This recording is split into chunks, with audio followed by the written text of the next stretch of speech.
Hello. 6 years తర్వాత ఒక satisfactory Sankranti అండి నాకు.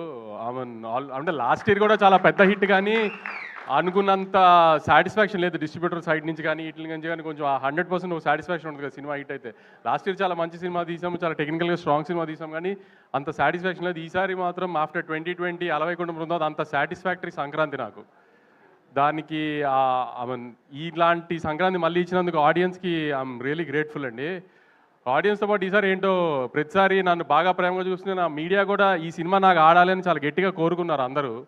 దానికి మీడియా కూడా చాలా థ్యాంక్స్ అండి. మీడియా అంతా ఒక్కొక్క స్టేజ్లో లాస్ట్ 6 monthsలో 2 సినిమాలు సరిగ్గా పర్ఫామ్ చేయనప్పుడు తర్వాత నుంచి ఇప్పుడు ప్రొడ్యూసర్ సర్కిల్లో కూడా ఇప్పుడు మా ఫ్రెండ్స్ కిల్లార్ సతీష్ గారు కానీ, సుప్రియ గారు కానీ, స్వప్నక్క కానీ, వెంకట్ బోయినపల్లి గారు, ఇలా మేము రెగ్యులర్గా తిరిగే వాళ్ళంతా, బాపీబాయ్ అందరూ కూడా ఖచ్చితంగా నాకు ఈ సినిమా ఆడాలని అదే ఫీల్డ్లో కాంపిటేటివ్ ఫీల్డ్లో ఉన్నా కూడా చాలా గట్టిగా అనుకున్నారు అందరు ఈ సినిమా ఆడాలి ఖచ్చితంగా మాకని. సో వీళ్ళందరూ బ్లెస్సింగ్స్తోనే యాక్చువల్లీ ఇంత హెవీ కాంపిటీషన్లో వచ్చినా విత్ స్టాండ్ అయ్యాం గట్టిగా. తర్వాత ఒక 72 hours నుంచి మా ఫ్యాన్ బాయ్స్ అంతా ఒకటే డ్యూటీ చేస్తున్నారు గ్రూపులు, సోషల్ మీడియా అంతా. ఫ్యాన్ బాయ్స్ అంటే మరి నా ఫ్యాన్ బాయ్స్ అలా అనుకోకండి, ఎవరి ఫ్యాన్ బాయ్స్ మీ అందరికి బాగా తెలుసు. సో మా బాయ్స్ అందరికీ చాలా థ్యాంక్స్. అసలు 72 hours నుంచి కంటిన్యూస్గా డ్యూటీ చేస్తున్నారు. ఇంకొక 1 week 10 days ఇలానే సపోర్ట్ చేయండి. పెద్ద రెవెన్యూస్తో ఎండ్ అవ్వాలి. మీకు ఎలాంటి రిటర్న్ గిఫ్ట్ ఇవ్వాలి, ఎంత రేంజ్లో ఇవ్వాలి అనేది నాకు బాగా తెలుసు. త్వరలో అన్నీ అనౌన్స్ చేస్తాము. తర్వాత మా డిస్ట్రిబ్యూటర్లు ఇప్పుడు రాజాసాబ్ లాగా మనశంకర్ వరప్రసాద్ గారు, చిరంజీవి గారు అలాంటి పెద్ద సినిమాలు వస్తున్నా కూడా, శిరీష్ అన్న అయినా, వైజాగ్ వీరనాయుడు గారు అయినా, భాస్కర్ రెడ్డి అని, నెల్లూరు భాస్కర్ రెడ్డి గారు, వెంకట్, కృష్ణా జిల్లా డిస్ట్రిబ్యూటర్స్ కానీ, ఓవర్సీస్లో సంజయ్ కానీ, అందరూ 2 పెద్ద సినిమాలు వస్తున్నా కూడా, నేను ఒక మిడ్ రేంజ్ సినిమాతో వస్తున్నా కూడా స్ట్రాంగ్గా థియేటర్స్ ఆ పెద్ద సినిమాలతో పాటు ఈక్వల్గా హోల్డ్ చేసి నాకు బాగా సపోర్ట్ చేసి నన్ను నమ్మి మిడ్ రేంజ్ సినిమాతో వస్తున్నా కూడా రాయలసీమలో ఇప్పుడు కుమార్ కానీ, శివ కానీ, వరదారెడ్డి కానీ, సురేష్ అని అన్ని చోట్ల స్ట్రాంగ్ థియేటర్స్తో హోల్డ్ చేసి మననే కొంచెం మంచి రెవెన్యూలు కనబడుతున్నాయండి 2 daysలోనే. ఇప్పుడు మా హీరో కానీ, చిన్మయ్ కానీ, హీరోయిన్ అంతా ఎక్సైట్ అయిపోతున్నారు 41 crores గ్రాస్ అని. అదంతా మా డిస్ట్రిబ్యూటర్లు మిడ్ రేంజ్ సినిమాను కూడా అంత గట్టిగా నన్ను నవీని నమ్మి అన్ని థియేటర్స్ హోల్డ్ చేశారు. దానికి చాలా థ్యాంక్స్ అండి డిస్ట్రిబ్యూటర్స్ అందరికీ. సారీ, నేను యాక్చువల్లీ సంక్రాంతికి సినిమా వేసి కొట్టాలనేది ఒక నాకు ఈగో. ఎందుకంటే ప్రతి ప్రొడ్యూసర్కి ముందు సంక్రాంతికి సినిమా పడి హిట్ అవ్వాలి, దానికి డిస్ట్రిబ్యూటర్ కమిషన్ వస్తే అది పెద్ద హిట్ అయితే అది ఒక చిన్న ఈగో సాటిస్ఫాక్షన్ కదా. సో అది 2-3 మధ్యలో 2 సార్లు మిస్ఫైర్ అయినా ఈసారి దాన్ని 100% లేకపోతే 1000% సాటిస్ఫై చేసిన దానికి నాకు పూర్తిగా సపోర్ట్ చేసిన నవీన్కి వెరీ థ్యాంక్ఫుల్ యాక్చువల్లీ. ఎందుకంటే ఎప్పుడు సినిమా వచ్చి పోవటము, హిట్ అవ్వడం అని ఒక, కానీ సంక్రాంతి టైంలో వచ్చిన సినిమా ఇప్పుడు ఆడడం అనేది కొంచెం ఈగో ఫ్యాక్టర్ అయిపోతుంది ఎవరికైనా, ప్రొడ్యూసర్కైనా, డైరెక్టర్కైనా, హీరోకైనా అందరికి. ఎందుకంటే సంవత్సరం అంతా అది గుర్తుండదు సంక్రాంతికి వచ్చిన సినిమా అన్నట్టు లెక్కలో. సో అందుకని ఆ టైంలో హిట్ కొట్టడం అనేది చాలా ఇంపార్టెంట్ అందరికీ. సో నా ఈ 2026 జర్నీ సక్సెస్గా స్టార్ట్ అవ్వడానికి దానికి నాకు చాలా హెల్ప్ చేసిన నవీన్కి ఐఎమ్ రియలీ థ్యాంక్ఫుల్.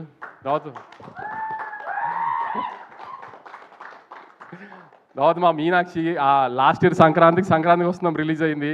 దాని తర్వాత నుంచి ఈ సినిమాలో పెట్టినప్పటి నుంచి నవీన్ తన మూడు ప్రకారం ఆన్ అండ్ ఆఫ్లో షూటింగ్ చేస్తాడు. నువ్వు ఏ సినిమా ఒప్పుకోవద్దు, ఎందుకంటే సడన్గా డేట్లు అడిగితే మళ్ళీ ఇబ్బంది అవుతుంది అని ఆపితాని పాపం ఏం సినిమా చేయనివ్వకుండా ఖచ్చితంగా సంక్రాంతికి హిట్ ఇస్తాము, నువ్వు టెన్షన్ పడకు, నువ్వేం సినిమా రిలీజ్ లేదని టెన్షన్ పడకని. నువ్వు నాకు 1 year అంతా రిలీజ్ లేదు, ఇది రిలీజ్ తినేసేది బుర్ర నన్ను వెంకిని.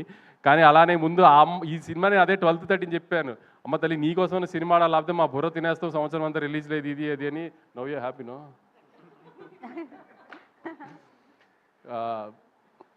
చిన్మయ్ మారి డైరెక్షన్ దగ్గర ఎక్కువ ఫీల్డ్లో ఉండేవాడు, కానీ క్రియేటివ్ స్పేస్లో సీనుల దగ్గర ఇదంతా చిన్మయ్తోనే డిస్కస్ చేసేవాళ్ళు. ఏమైనా డౌట్ ఉన్నా ఏదైనా నవీన్తో పెట్టుకుంటే డిస్కషన్ మొదలు పెడితే ఒక చిన్న బిట్ గురించి 2-3 గంటలు మాట్లాడతాడు. అంత ఓపిక ఉండేది కదా నాకు ఫోన్ పట్టుకుని మాట్లాడటానికి. అందుకని చిన్మయ్తో డిస్కస్ చేయాలి. చిన్మయ్ అని చిన్న డౌట్లు ఉన్నా చిన్మయ్కి చెప్పి ఇది ఎడిటింగ్ కానీ లేకపోతే సీన్లో ఇది యాడ్ చేయడం కానీ ఇదే అది అని.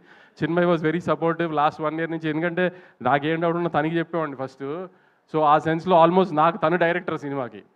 మారి ఎక్కువ ఫీల్డ్లో ఉండేవాడు, ఫీల్డ్లో పెద్ద నేను వెళ్ళి వాళ్ళని అడిగేదే ఉండదు కాబట్టి ఆవిడ్ రూమ్లో ఉన్నప్పుడు ఎక్కువ డౌట్లు తను అడిగేవాడిని. సో తను కూడా అసలు నేను అదే చెప్పాను, ఈ సినిమా హిట్ అయితే నేనే లాంచ్ చేస్తాను సినిమా, నేను డైరెక్టర్ కానీ. తర్వాత నేను ప్రీ రిలీజ్ ఇంటర్వ్యూలో మన గ్రేడాంధ్రమూర్తి గారికి ఒక ఇంటర్వ్యూ ఇచ్చినప్పుడు నేను చెప్పాను, నేను లాస్ట్ 2 సినిమాలు సరిగ్గా ఆడలేదు కాబట్టి ఈ సినిమా నేను రిస్క్ తీసుకోదలుచుకోలేదు, అందుకే త్రివిక్రమ్ గారిని ముందే ఇన్వాల్వ్ చేసి సినిమా చూపించాను. త్రివిక్రమ్ గారు చాలా కాన్ఫిడెంట్గా సినిమా బాగుందని చెప్పారు. ఇది అంటే అవునా త్రివిక్రమ్ గారు స్టాంప్ పడిపోయిందా అని ఆయన స్టైల్లో ఏదో కాంట్రవర్సీ లాగడానికి ట్రై చేశారు. త్రివిక్రమ్ గారు సినిమా చూశారు, బాగుంది అని చెప్పారని నేను చెప్పిన తర్వాత త్రివిక్రమ్ గారు స్టాంప్ వేస్తే ఎలాంటి రిజల్ట్ ఉంటుందో చూశారు కదా ఇప్పుడు. సో మూర్తి గారు దాన్ని అడిగింది సెన్స్ వేరే సెన్స్లో అడిగారు కానీ నేను అంత కాన్ఫిడెంట్గా చెప్పాను. అందుకే త్రివిక్రమ్ గారు చూసింది చిన్న మేము అనుకున్నాయని చూసి త్రివిక్రమ్ గారికి లేదు ఖచ్చితంగా ప్రాబ్లం ఏం లేదు అనుకున్నాము అని చెప్పింది. అందుకే త్రివిక్రమ్ గారు స్టాంప్ వేస్తే నాకు అంత ధైర్యం సినిమా మీద. ఇదంతా జరిగిన తర్వాత కూడా యాక్చువల్లీ నేను ఫేస్ మాట్లాడేస్తాను కాన్ఫిడెంట్గా, ఇది ధైర్యంగా ఏదైనా ఓపెన్ ఎన్ని ఉన్నా కూడా 12th 13th మాత్రం చాలా భయపడ్డాను నేను. ఎందుకంటే ఎప్పుడు 2 బ్యాక్ టు బ్యాక్ ఫెయిల్యూర్స్ చూడలేదు వచ్చిన 10 yearsలో. సో 12th 13th మాత్రం నిజంగా నాకైతే అసలు మనిషిలా లేను. అసలు అంత స్ట్రెస్లో నన్ను అంత స్ట్రెస్లో చూసి మా బాబాయ్ భయపడిపోయారు. అసలు ఏంటి ఎందుకు ఇంత స్ట్రెస్ పడుతుంది, సినిమా హిట్ ఫ్లాప్ ఏమైంది, ఇది కాకపోతే ఇంకోటి దానికంత ఎందుకు అంత అని. కానీ అసలు దాంట్లో మాత్రం మా బాబాయ్ ఆ 2-3 రోజులు నాతోనే అసలు నేను ఇష్టం వచ్చినట్టు ధైర్యంగా మాడతాను ఇది అంటారు కదా, వెనకాల ఆయన ఉన్నారనే ధైర్యంగా మాడతాయి, ఏమన్నా అయినా ఆయన ఉన్నారో చూసుకుంటారు అని. సో మీరు అందరూ అనుకుంటారు ఏదో సినిమా రిజల్ట్ హిట్ ఫ్లాప్, కానీ కొంతమందికి మాత్రం అది కొంచెం గట్టిగా తగులుతుంది హిట్ ఫ్లాప్లు. అలాంటి దానికే కొంచెం ఎక్కువ స్ట్రెస్ అవుతాం. సో ఆ స్ట్రెస్ నుంచి ఇప్పుడు మొహంలో మీరు 13th రోజున ప్రెస్ మీట్కి ఇవాళ ప్రెస్ మీట్కి మొహంలో తేడా తెలుస్తుంది మీకే అబ్జర్వ్ చేస్తే. అంత స్ట్రెస్ పడటంలో ఈ సినిమాకి సంబంధించి.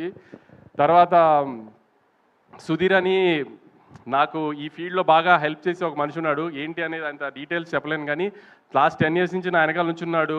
నేను ఏం చేసినా ఎలా చేసినా నాకు బ్యాక్ ఎండ్ అలా నుంచి ఉన్నాడు, బాగా సపోర్ట్ చేశాడు. అవుట్ ఆఫ్ ది వే వెళ్ళిపోతుంది ప్రతిసారి నాకు. సో అతను కూడా నాకు సక్సెస్కి తను కూడా చాలా ఇంపార్టెంట్, నాకు సక్సెస్ రావడం తనకి కూడా చాలా ఇంపార్టెంట్. అలా అన్ని రకాలుగా తను కూడా నాకు వెనకాల నుంచి ఈ సినిమాకి అంత సపోర్ట్ చేశాడు మొన్న 13th.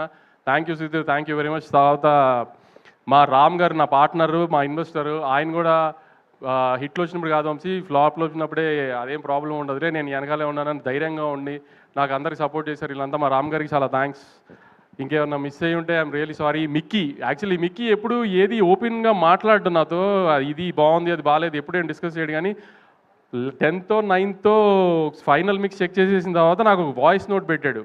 ఇప్పుడే 7-3 అంతా చెక్ చేసేసాను sir, I think we have a big winner on hand అని. ఫస్ట్ టైం మిక్కీ దగ్గర నుంచి అలాంటి ఒక వాయిస్ నోట్ కానీ అలాంటి ఒక జడ్జ్మెంట్ వినా నేను. తన పాట కూడా తను బాగుంది కదా, మీకు ఏం ప్రాబ్లం లేదు రిలీజ్ చేసేసి కదా అంటే యా సార్ అంటాడు. కానీ super sweet song, block buster song వేసేయండి బయటికి అలా మాట్లాడు. అలాంటిది మిక్కీ చెప్పాడు ఫస్ట్ టైం నాకు. దాని తర్వాత నాకు చమక్ చంద్ర ఈ సీన్లు మాత్రం కొన్ని ఇట్లా పాలిటిక్స్ దగ్గర వాకింగ్ సీన్ కానీ ఇది కానీ I really love them a lot. Yuvraj మీకు ముందే చెప్పాను, నా గుడ్ లక్ చామ్ యువరాజ్తో నాకు 2 కమర్షియల్ బ్లాక్ బస్టర్స్, ఇది రెండోది. ఇంకా తర్వాత మా టీమ్ మురళి కానీ నాని కానీ విఎంఆర్ కానీ నన్ను హింస పెట్టడానికి, నాకు సక్సెస్ వచ్చిన ఎంజాయ్ చేయడానికి అన్నిటికీ 12th 13th నేను పడిన హింసల్లో నన్ను ఇంకా హింస పెట్టడానికి మ్యాక్సిమం ట్రై చేశారు వాళ్ళందరికీ కూడా చాలా థ్యాంక్స్. ఇంకా సందీప్కి, వేణుగోపాల్కి, వంశీకాకాకి వీళ్ళందరూ బ్యాక్ ఎండ్ నుండి 5 సినిమాలు వస్తున్నప్పుడు సినిమాని జనాల్లోకి తీసుకెళ్ళి ప్రమోట్ చేయడం కూడా చాలా కష్టం. అలాంటి టైంలో కూడా వీళ్ళందరూ కొంచెం డే అండ్ నైట్ ఉండి సినిమాని జనాల్లోకి మ్యాక్సిమం తీసుకెళ్ళడానికి ట్రై చేసాం. ఎందుకంటే ఆల్రెడీ ఒక పెద్ద సినిమా మార్కెట్లో హెవీగా వెళ్ళిపోయిన తర్వాత వచ్చి ఒక మిడ్ రేంజ్ సినిమాని కూడా జనాల్లోకి తీసుకెళ్ళి జనాలకి ఆ సినిమా వచ్చింది అది బాగుంది అని తెలిసేటట్టు చేసి దాన్ని టికెట్లు కొనాలి అంటే ఆ సినిమా టాక్తో పాటు దాన్ని జనాల్లోకి తీసుకెళ్ళడం ఎంత ఇంపార్టెంటో దానికి మా ముగ్గురు డిజిటల్ మీడియా కానీ, సందీప్ కానీ, పిఆర్ వేణుగోపాల్ గారు కానీ, వంశీకాక కానీ చాలా ఎఫర్ట్ పెట్టారు. చాలా థ్యాంక్స్ అండి అందరికీ. ఫైనల్గా ఆడియన్స్కి నాకు ఆఫ్టర్ 6 years ఒక proper Sankranti commercial block buster ఇచ్చిన చాలా థ్యాంక్స్ అండి. ఈ సపోర్ట్ అంతా ఇలానే ఉంచి నెక్స్ట్ 2 weeks కూడా సినిమా చూసి మంచి లాంగ్ రన్ ఇచ్చి ఇంకా పెద్ద హిట్ చేయాలని కోరుకుంటున్నాను. థ్యాంక్స్ అండి. Thank you so much Vamsi గారు. మీరు ఎప్పుడు ఇలానే మాట్లాడాలని